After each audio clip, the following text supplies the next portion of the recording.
রাঙামাটির কাপ্তাই লেক এক শান্ত সুন্দর জায়গা। একটি ছোট নৌকা ধীরে ধীরে লেকের মাঝ দিয়ে এগোচ্ছিল। যাত্রীরা চুপচাপ বসে প্রকৃতির সৌন্দর্য উপভোগ করছিল।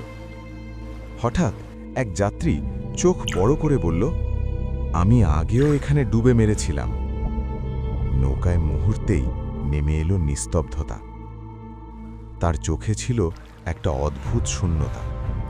নৌকার সবাই তাকে অবাক হয়ে দেখছিল।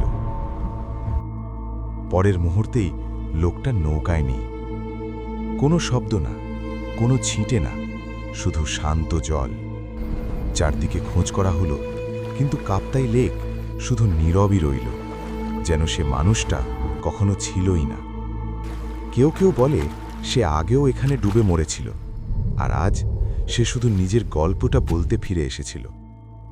আপনার কি মনে হয়, সে কি আত্মা ছিল, নাকি কাপ্তাই লেকের লুকানো কোনো রহস্য?